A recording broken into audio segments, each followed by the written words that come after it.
Welcome to the Indian Gaming Association's The New Normal webcast. My name is Lisa Johnson, and I'm the conference manager for the Indian Gaming Trade Show and Convention. I'd like to share a few housekeeping tips before we get started. Everyone is muted by default except for our speakers. If you have any questions during the presentation, please type them into the questionnaire chat box, and they'll be brought up at the end. Now, without further ado, I'd like to introduce Victor Rocha, conference chairman of the Indian Gaming Association. Thank you, Lisa. Good morning, Vietnam. How is everybody doing? Welcome to the New Normal, your go-to source for insightful discussions on the gaming industry and critical issues affecting Native American tribes across the United States. My name is Victor Rocha. My co-host is Jason Giles, Executive Director of the Indian Gaming Association. In today's webinar, we're discussing the agenda for the Indian Gaming Association's highly anticipated and much needed mid-year conference and expo. In today's webinar, we're excited to have us, Jason, and our dear friend, Brian Sullivan. Good morning, Brian. How are you doing? Good morning, Victor and Jason. How are you? Good, good, good. Sorry about that morning TV energy. You know what? When I walk into my house and my wife has that stuff on, I pivot and I walk right out. You know what I mean? It's just like fake exuberance. You know what I mean? I have a real hard time with that. I don't think coming from Southern California, well, because it was invented here. That's why I have a hard time with it.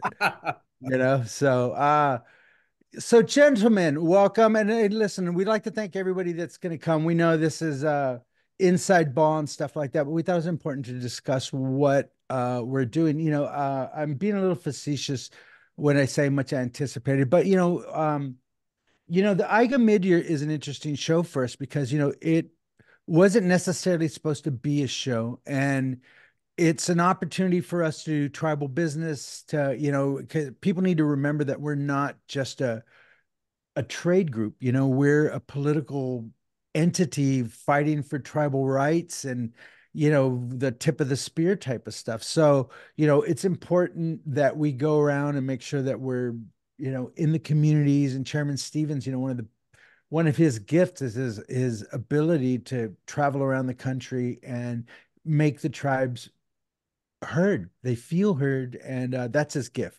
So, Brian, how are you doing, my brother? Doing great, Victor. Yeah, as you said, we're gearing up. Everything's getting ready to be at mid-year at Tulalip, and so things are moving along there. I know you're going to share your information here on the sessions that I have got a sneak preview of, and it's looking pretty good. Thank you, thank you, thank you, Jason. How you doing, brother? Good, good.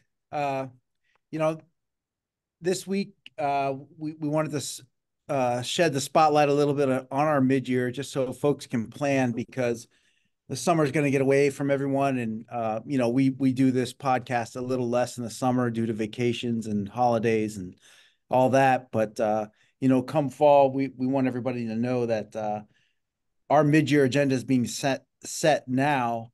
And now's the time to plan to get out to Tulalip, the second week in September there. Was it September 16th? And yeah. 16 to 18. Yep. And please, we regard our mid-year, at least from an administrative and policy perspective, the mid-year is just as important as the annual. We don't have the people and all the fun activities, although we'll still be doing golf, and Tulalip's a great resort to come and visit if you haven't been there. But from a policy perspective, the mid-year is where we get a lot done, both at the board meeting and then also at the tribal membership meeting. And, the administration's handing us some topics here with this marijuana issue.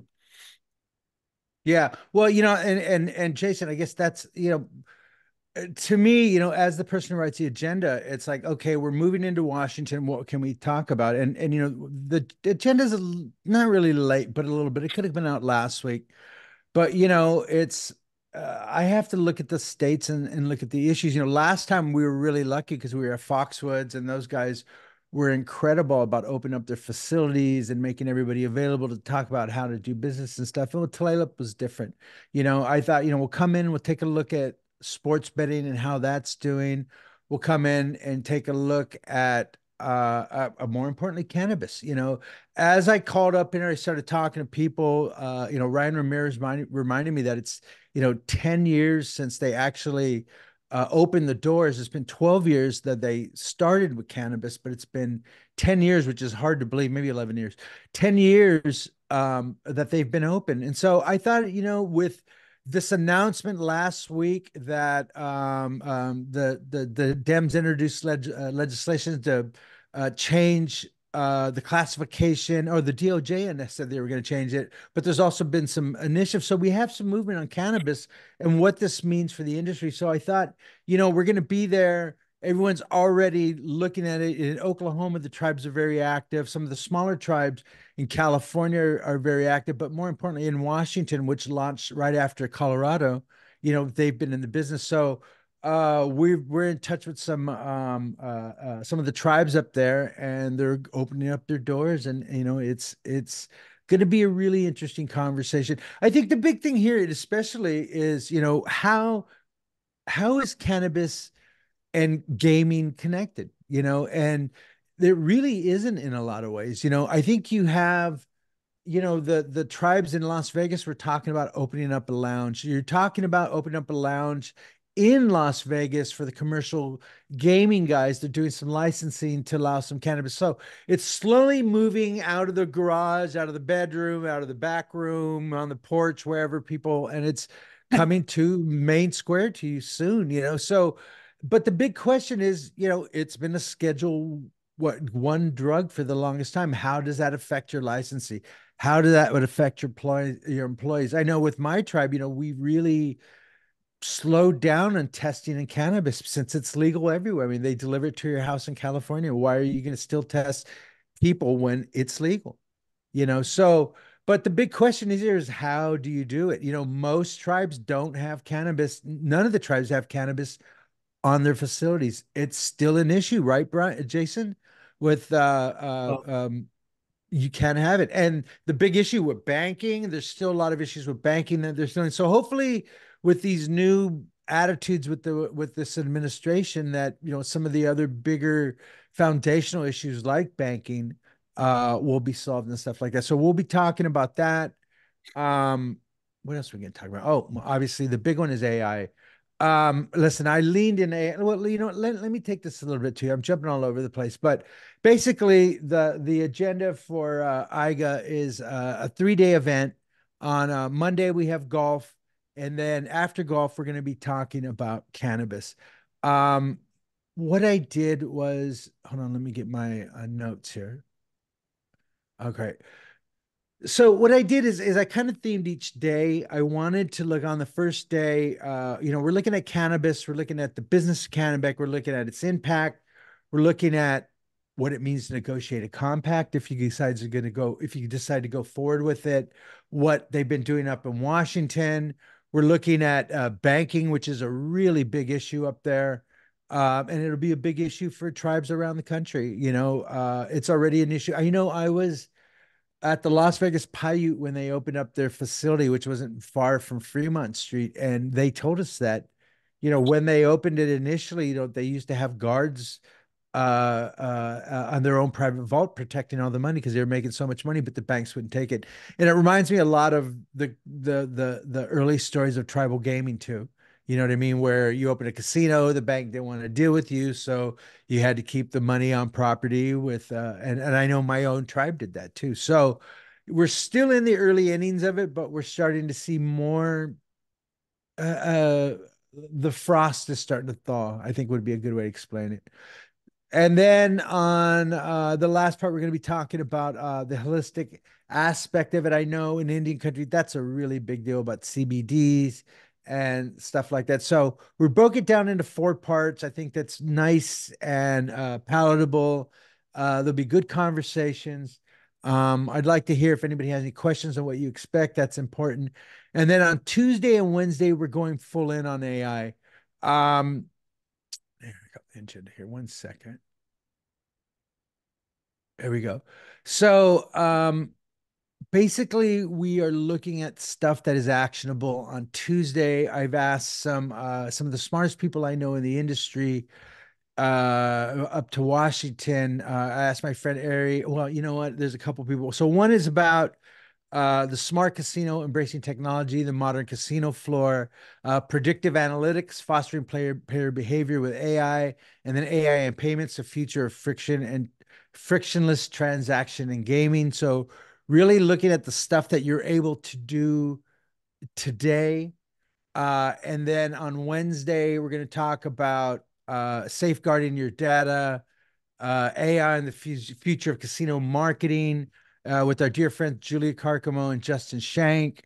John Akers has agreed to come back and talk about revolutionizing casino operations with AI, efficiency, security, and player engagement. Um, John was one of the speakers for the deep dive that we did at the show, and he was phenomenal. He was really phenomenal. He gets it. He understands it. So I was honored that he accepted my invite when I asked him to come up to Washington and stuff like that. So, in a nutshell, that is what the agenda is. I wanted to create something that is unique to Washington. I didn't want to regurgitate. And I think I put together a good agenda. I think whenever you put it up and it's public, I think people will like it. Is there a way we could put that up, Lisa, for the, maybe I could put it up. Hold on. Yeah, if we can share that with the folks on here, they'll get Hang on a second. Give me 1 second. the preview of the preview. But Right. this agenda won't change very much. And as you said, Victor, September 16th is our mid-year. We're going to be going into election season, October, November. There's not going to be too much to talk about policy-wise because Congress is going to be off, frankly, since June. And they got the conventions this summer, and then they're going to be campaigning all fall. So there's not going to be too much by way of policy to discuss out there.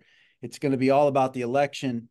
And that's well and good. And we're doing the native vote stuff, but the issues are going to be more catered to, I would say, the Northwest, Victor. Washington, Oregon, California, and the states out there with regards to cannabis, and then also AI. And how about the gift that AI has given us with this Scarlett Johansson controversy? That's so funny. And it's all what, Victor, in the end, what the AI machine is going to placate the masses by giving us tons of free cannabis, and humans will never have to work again. Well, listen, I always AI wanted to runs get the world. stoned with my computer. I always wanted to get stoned with my computer. I think that's what they're doing. I've listened to every announcement I was listening to the Microsoft one last night. I was listening to the Chat GPT 4 one, and then the Google Gemini Advanced was announced. And listen, there's some great things. Chat GPT announced that 4.0 will be free now to the masses, and it used to be behind a paywall. But granted, you have a limited access. If you're paying, you get more information. I was just using it today. I uploaded the agenda to see how it can help me to become more efficient and what it thought, give me more ideas. And, I'm just still kicking the tires and having a blast. I mean, is the one where you can talk to it? Is that available yet? Yeah, that is Chat GPT 4.0, not 0, but O. That's the one that's behind the paywall. That's the one with the voice that was annoying. And it was like, oh, you're so handsome. So that's the one you have to pay for. But that's the one you have to pay for, right? But so it's out there. Are you using that one yet? I am. I absolutely am. I mean, Victor, so in basically 18 months, they've gone from rolling this out for free. And let's be honest, it looked a lot like just a Google search bar, but right. And now you can just talk to it. And all I can think of is who's the head of NVIDIA? Right. Yeah. Jensen Huang. I'll never forget. I was listening to him on a talk, and he just said, in the not too distant future, writing is going to be a struggle for the next generation. Yep. And lo and behold, it's true. I just thought, because I mean, they can't even write now because we don't teach cursive anymore and everything is texting. But you're not even going to need to text anymore because you can just speak right into your phone or your watch or whatever. And it's here within 18 months. And so in the next 18 months, it's going to be even better and more Well, interactive. And yeah, they're you're going to put it absolutely in your right, Jason. car. They're going to put it in your car. They're going to put it on your phone, and your computer. So what do I need a keypad anymore? I can just sit here and contemplate all day, and it can type everything down faster than I can think it. So I've always said, the cell phone has just really softened my brain. I've always said, if my wife and I were driving in a car and I fell out of the car, I wouldn't know how to call her. If my car was in the, if my phone was in the car, I would not know how to call her because I don't remember her phone number. So, a big part of what these announcements were was about using your phone to communicate and not write it. And, that's what I've been doing. And, when I think, I do a lot of ums, and I think and I pause, and it's getting there where it's understanding the ums and the stutters and stuff like that, and helping you write it. So yeah, I've been using it, and it's a little awkward. I mean, I've worked many years to type crappy, and so and now I'm gonna have to dictate right. crappy. You know what I Well, mean? And that was the other thing Jensen Wong said, is like, this needs to be free, or near. It can't be expensive, because this has to be replicated in almost every language, yeah, to capture the nuance of the individual and the culture. And so, I think it's going to become something as almost like a human right. You know what I right. mean? Like Yeah. listen, I saw Sam Altman, and the guy's an idiot in a lot of ways too. Uh-huh. He was talking about, instead of basic universal income, talking about, people being put out of a job. He goes, maybe we give them basic universal computing, so everybody gets to get some free computing hours with Chat GPT. And I wanted to climb through the screen and throw them out the window. You know what I mean? And so, excuse me, I don't even know how to. There. No, Jason, your point of it coming so fast in 18 months is incredible. I still remember the $300 calculator on it. Wow, Texas Instruments. Yeah, right. The TI 84 or whatever it was, but to see what's happened in the last 18 months is incredible. And you're right, cursive. How long when we were in school did it take to learn cursive and things? Yeah. And now we've abbreviated everything. Right. LOL. Yeah. It's everything is changing, and with this technology, there's some good things, but some things to watch out for. Oh, well, to say the yeah, least. listen, it's phenomenal. Like, I love it. I'm jumping in, I'm listening, I'm reading, I'm doing everything I can to fully understand what's coming on the horizon. And it's amazing, the efficiencies. But I think, how are you going to use it in the workspace? How does it affect the tribes? How does it affect the modern casino? We've talked about it the last show. I think we did a really good job of giving a basic understanding of how it's going to change so much. But for me, it's always about, how can it make the tribes more efficient? How can it help the small casinos in South Dakota? How can it help, Prairie's Edge or Prairie's Night in North Dakota? How is it going to help those guys? And, still, I think the big issue is, and I thought about this last time, it's great to say, hey, this is AI, but you still have to do training. You still have to tell your employees, this is how you use it. You're going to be able to write better excuses on why you can't come to work. You know what I mean? And you're going to use better excuses to bullshit HR and why you did do it. So it's going to revolutionize everything. You're going to have the best notes on missing work and why your car and all that great stuff already. I'm already using it for my kid and stuff like that too. So he now has a vocabulary of a grad student. But so and that's kind of what we're doing here. You know what I mean? I think cannabis is very important, because whether you choose to do it or not, you need to pay attention to it. And to me, it's really another step towards diversification. Diversification beyond gaming, not diversifying into other gaming, but diversifying beyond gaming. So cannabis offers that as an opportunity. It's everywhere. And now with the feds taking their foot off, the throat of the industry, it's already dysfunctional. Every article I read about banking and the business and the taxation, and it's just a mess. So hopefully they'll get that fixed, and the tribes will use it as another way to generate revenue. That's the way I look at it. So that's where we're coming from. As you can see through the agenda, the Green Revolution celebrating 10 years of what does it say? Of legalization. Talking to our friend Chris Stearns. I've been talking to David Postman. Chris Stearns, by the way, is a state legislator, former Native American political and dear friends. Chris is actually he was on the gaming commission up in Washington also. David Postman from the Washington State Liquor and Cannabis Board.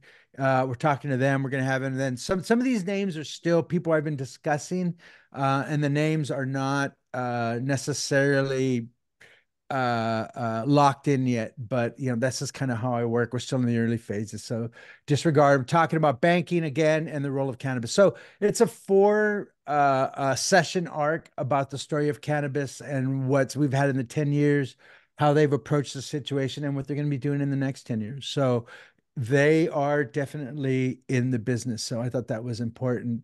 And then, as you can see on Tuesday, now the thing about Tuesday is that if you look at it, starts at 1:30, and this is just my agenda. Now, Jason, what about the tribal agenda? Now, the other thing is, and I jumped ahead of time. On Monday, we open with golf, then we go into cannabis, and that starts at, I believe, 1 p.m. They start in the hour, right? Brian, what's happening with golf? Golf is going to be at Echo Falls on it, so we'll be starting it up. All the information is coming in. It's not live on the website yet because we're just nipping and tucking the final details here, but it will be at Echo Falls. Echo Falls. I have no idea where that is. Where is that, Brian? It's about 30 minutes away on it. We were looking for a place a little bit closer, but they were already booked. The places that were closer to Layla. But it's a great course, and it's a great time. The golf outing. Chairman Stevens, kicks it off. There's always people running in and having a good day. Yeah, yeah. And you know what? I highly recommend going up there. It's gonna be Washington. It's gonna be September, the end of summer. You can't ask for a better time to be up there. It's gonna be beautiful. I'm gonna take my family up early. We're gonna spend some time in Seattle before we go up to Tulalip. And I'm just looking forward to going up there. And then on Tuesday, we start the day with the tribal agenda, right, Jason? Yes, we'll do our Tuesday membership meeting and the luncheon, but I can tell you right now, our membership meeting is going to be along a lot of the same lines of what we're rolling out here today. Cannabis opportunities, and then also what's going on with our sister organizations and the election. But the mid-year is just a one-day membership meeting, and that'll be quick as well. And we want everyone to go to these sessions on Tuesday and into Wednesday. And the biggest thing is you hit it on the head, Victor. We get the questions we get nonstop, especially now, are, can we have a cannabis dispensary next to our gaming location, or can people bring cannabis into the casino? Are there things that we should know about? And it's like, start with your own tribal laws. Tribes can make those decisions themselves. They don't sit around and wait for the NIGC to tell you what to do on your own property. You guys are talk with your tribal gaming commissioners and talk with the gaming professionals and see how they've handled it. Now, I will say, I think tribes are handling it a lot better than what you see in Vegas, because, in Vegas, the cannabis is supposedly not allowed on casino property. And then you go there and that's all you smell and see it everywhere. It's crazy. It's kind of like a rule that's not enforced. you I know, saw some people sparking up on the floor, man. It was these two ladies, and both of right. them, believe it or not, had oxygen tanks.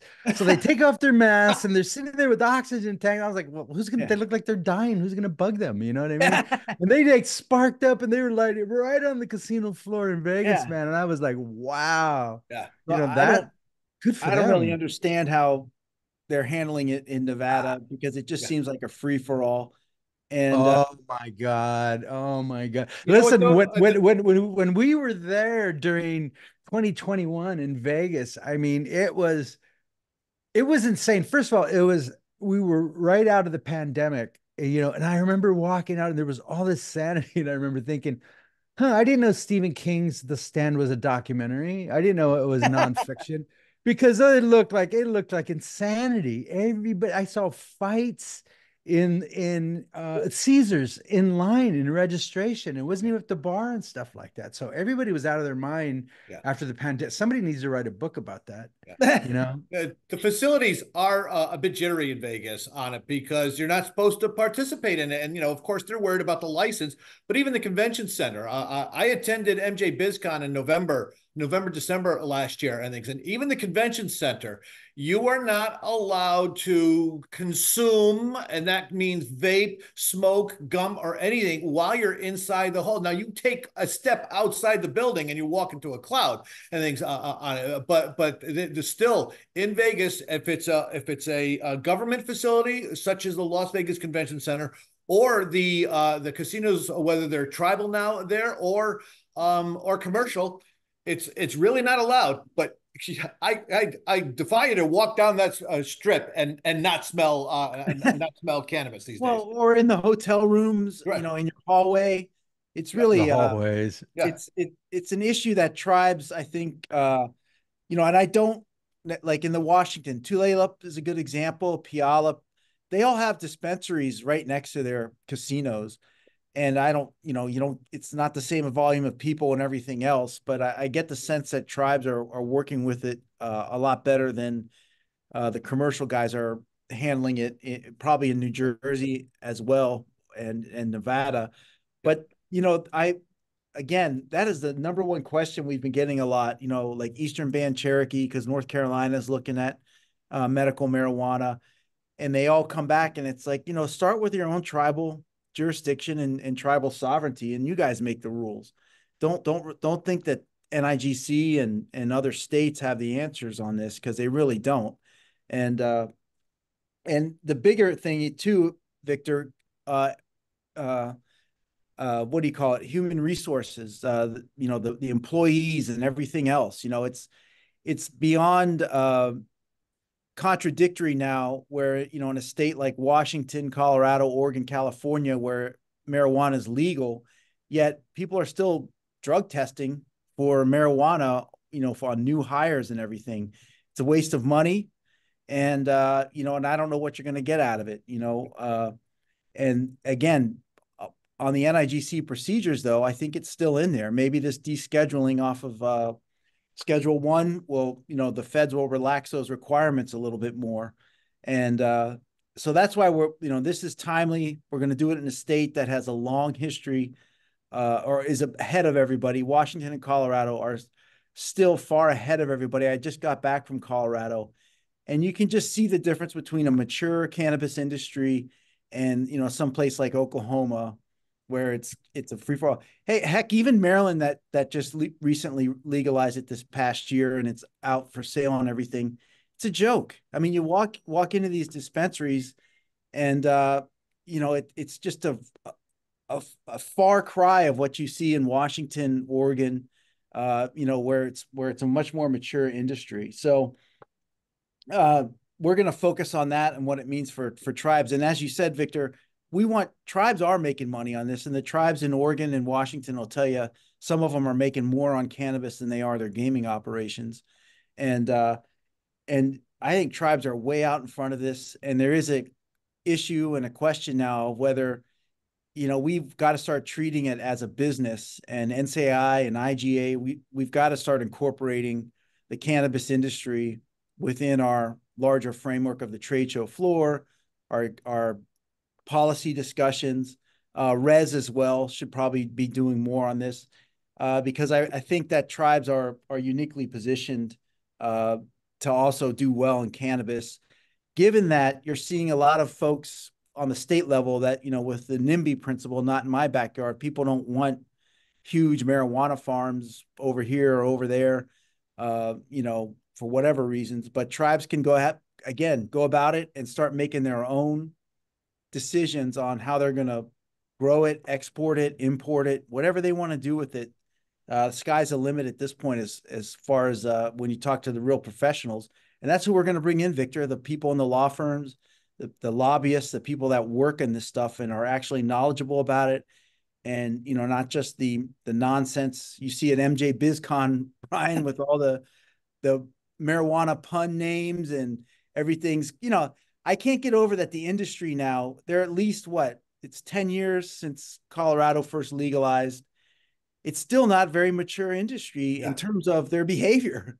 Like, I don't know why they don't have veterans and elderly out front leading the charge. Like, this is pain relief. This is, this is better than opioids. Don't go to the doctor and get a opioid prescription for months on end. You're going to end up addicted to it. So there's, I think it had to be taken off this Schedule 1, and that'll happen here soon. And tribes should just step right into that void. And I know some tribes are already looking at the medical aspects of it and doing actual laboratory testing, which is 100% been absent across the country. So that's another frontier that's got to be explored by real professionals and the people using this. Because, Victor, we've talked about it, from the medical standpoint, what is BS, what is true, what is just, placebo effect, all that kind of stuff has got to be put to the rigors of scientific experiments. And there's quacks out there that claim that they've been doing this, but then you find out that they get their marijuana, experimental marijuana, from that one lab at the University of Mississippi, which everybody says is just garbage marijuana. The Tuskegee Airman one, is that what it is? Exactly. What are those weird? Wow. So, it needs to be professionally done, and you got to capture all this anecdotal evidence out there about its effect on Parkinson's and chronic headaches. There's just so much bull to cut through, where it's and again, and that's my goal here, is to try to cut through the hype and talk to the tribes that have been doing the business. Ryan Ramirez and he's talking about how do you negotiate a compact, a state compact. We're going to have the people from the Washington State Liquor and Cannabis Board talking about that also. So, digging in, looking at it, and then listen, you can't talk about cannabis and not talk about money. So, I think it's we have the examples here. Why not use them? So I'm not reinventing the wheel. I think we've gotten really good. Listen, I'm talking to our dear friend, Ron Allen, Ryan Ramirez, David Bean, Chris Stearns, all of our really good friends up there saying, hey, listen, we want to take a look at what you guys are doing and what lessons that you can share with the rest of Indian country, because it's coming again, whether you want to or not, just like sports betting or online gaming, it's coming, and it's important that there are benefits here. My big issue is, we had this discussion yesterday, is the hype. You know what I mean? Some guy in dreadlocks telling me that, cannabis is going to cure hemorrhoids. You know what I mean? So, and listen, I've been sitting on an ounce and he's lying. No, just joking. But there are benefits. There are, so I think just cutting through the hype, I think for me, I like to know what is happening, and not the bullshit doesn't impress me. So I want to get to the truth of the issues in SHRM. So that's kind of why we did it. We saw it as an opportunity. What was funny was that I actually did the initial agenda all cannabis, and then I realized it was just too much. While we were doing it, they had a cannabis conference there, and it just felt like, it was too much. They are the experts there. So, I figured the AI thing was, we had such a great response to it. I thought, let's bring that up to Washington and bring some of our very talented friends and talk about it. And I think I have a great agenda. I'm really excited about it. I just finished it last night. I had to rewrite it a couple times, and then it takes a day or two to live with it too. So to And then, feel it, sure. Go ahead, with Jason. the artificial intelligence, that's going to impact the cannabis industry just as much as it's going to impact the gaming industry. So, that's one we're really going to have to start to stay on top of from now through our trade shows and everything else. Because as you said, Victor, if you're a smaller casino or in a rural area, you might not need a chief financial officer anymore. You might not need a big security uh, component to your part-time casino in Montana. A lot AI can start to do a lot of this stuff for you, which reduces the margins, your salaries, and everything else. And it is going to benefit tribes first, the more rural ones. But think about AI's impact on sports betting, Victor. I mean, at some point, you're just going to be able to shout into your phone, reload my account with $500, put this bet on that, and AI is going to be doing it for you. I mean, you're Well, barely going to have to log on anymore to, it's going to. The announcements from GPT and Google and Microsoft were really about the interactivity, about just talking it and not writing it. Like I said, I spent all these years to type like crap. Now I'm gonna have to dictate, and I'm just horrible. My brain moves way too fast for my mouth, as we all know. But it's I like it. I'm got to get used to it. I'm so used to writing that talking to it's interesting. And then, you can interrupt it. I personally don't like a lot of personality. I'm just trying to work and, but there's a lot of hype there too. Microsoft and Google was saying, hey, listen, AI is going to be able to clean up your Google inbox. I'm like, you son of a bastards. You guys are the one that messed it up. You know what I mean? You're the one that screwed up my inbox. Now you're going to tell me you're going to clean it up. So there's a lot of hype there too. The one that I found very disturbing was um Microsoft was talking about how you're not going to need a therapist now. You can just use AI, and no, you're good enough, you're strong enough, and doggone it, people like you. You know what I mean? That's what your AI is going to do for you every morning. Your little Stuart Smalley AI.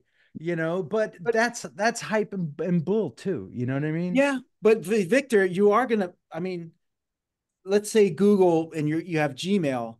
What you can just shout like, "Hey, delete all my Bank of America emails because they're spam or whatever," and it'll just do it. I mean, everything instead Are of you sure, Vic? They paid yeah, us to be in your exactly. inbox, Vix. Are Yeah, you sure? exactly. But out if I delete your mom's email, now what Yeah. do you think about it? That's gonna turn on us eventually, man. There's just no I way it's agree. not I mean, gonna the more how. I used to think that was all just nonsense science fiction stuff, but you see how you start to turn over your whole life to this thing in just a short amount. Again, this is happening so quickly. And there's no reason that this shouldn't be in every car coming out fairly soon. And you could just tell it, hey, take the wheel. I'm doing whatever, and it'll just drive for you. I mean, it's Yeah. so it's right there. And You know what that means, the only Jason? thing holding it back is us. I mean, humans are I'm gonna holding be it back. driving when I'm 90. I'm Yeah, gonna have you're all not. these It's gonna last AI and think you are. sensors are telling me I'm not gonna have to do it. All Yeah. these old people like me are gonna Yeah. be on the road, And and you're still AI, going to forget to turn off your blinker. and I'm Yeah, still gonna be exactly. going 5 miles an hour Exactly, with my Brian. blinker on. AI, you Uh-huh. don't know what you're talking about. Eventually, I will make that right. You know what I mean? You know, So, listen, I love some of the modern features already on my car that, stops when people walk by. And right. the funniest thing, my wife and I were talking, we were going through a parking lot and this big lady set off my, a sensor in my car. She wasn't backing up and beeping like a semi, wouldn't have done it. But,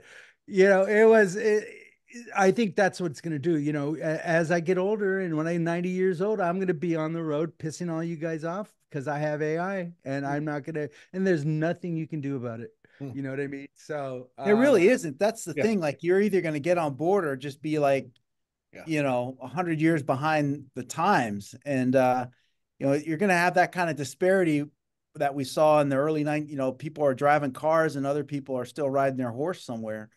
And listen, I'm making a prediction right now with all these smart devices. You're not gonna be talking to your spouse. Pretty soon you're gonna be fighting and go, no, talk to the toaster. Don't talk to me. I'll talk to the toaster. The toaster will tell me. And then you don't need to talk to me, or you talk to the microwave. You know what I mean? It's going to be that you're going to be able to talk to the toilet. You're going to be able to talk to the toilet. I already have a smart toilet. How much smarter do I need my toilet? And I don't need him with that much information in my toilet. I just don't need it. I have enough anxiety. You know what I mean? But think about the healthcare aspects. I mean, it could detect something inside of you long before back to the toilet. Outward. Back to the toilet. Victor, your undercarriage is a little red today or something, That's what's going to happen. It's going to inspect you're going to have your whole body AI when you walk into you know what? Where they need AI is over in the potato chip section where they say, no, you don't need that. Yeah. You know what I mean? That's where it's going to, so listen, it has the potential to change everything. I just think Americans and people, I say Americans, I meant people, but Americans, we're just stubborn and we're going to want to do stuff just like we like blowing coal and driving 8 cylinders and, but I just think, the benefit as I get older already, I can see the technology making me more extending my lifespan. As a working person, they're saying already reading these articles that you can't retire at 65 anymore. Well, you can stay home and still earn money using AI. Maybe that's the deal. I don't know. So it's all there. I see the potential. That's all I do, but I also see problems too. So that's our job, is to try to understand and listen. That's why we bring in some of the smartest people we know in the industry to talk about these issues. And, that's kind of our job. So, well, listen, I think we talked this issue out. We appreciate everybody. Listen, we thanks so much, guys, for coming. We're going to see you. We know there's a lot of conferences. They just announced, SBC just announced they're combining their shows. They're going to be right a month after us. They're saying, predicting 8,000. So it's my job to eat their lunch. We're tribal gaming. We're unique. We're Indian country. That will not change. But how many conferences do we need in this industry? If you know me, I don't appear in a lot of conferences anymore. I say no to everybody because how much is too much? You know what I mean? So I like keeping our information proprietary. I'm telling all the tribes, keep it proprietary. Don't share it with these other conferences and places. Keep your information in yours. Keep your opportunity to raise revenue with your trade organization. That's very important. And some of them, Oklahoma, that's where they get their money. Washington, where we're going up in June, that's how they make money for the organization. So Brian, I mean, we already have the technology to where, you could strap on those goggles. And what if I wanted to walk around the trade show floor from my home? Because I've actually done that. We had a vendor where you put the goggles on and you could visit a casino that they had refurbished, and you walk around and it was realistic to me. I felt like I was in the casino looking at their work and everything. I mean, that's going to be an option soon. Hey, come visit the trade show floor virtually and probably sit there and talk to someone like they're right next to you, and there's no problem whatsoever. All of the fun, none of the smells. That's the motto. That's their motto. I like that too. So listen, everyone, thank you so much. We appreciate it. We'll be back next week. We're going to be talking about what just happened in Minnesota sports betting. What a show, man. That was just like so much went down. We'll be talking about that next week. Brian, thank you so much for coming. Really appreciate it. We look forward. So anyhow, listen, reach out to us. We're putting the show together. The agenda was just released last night to everyone, so we're releasing it to you. It's still a little premature and stuff, but since you guys are here, we appreciate you guys. We're sharing you this information. So again, thanks a lot, everybody. We appreciate you being here, and we'll see you next week. Thanks a lot. Bye-bye. Great. Thank you. Thanks, Victor. Thanks, Jason. All right. Take care.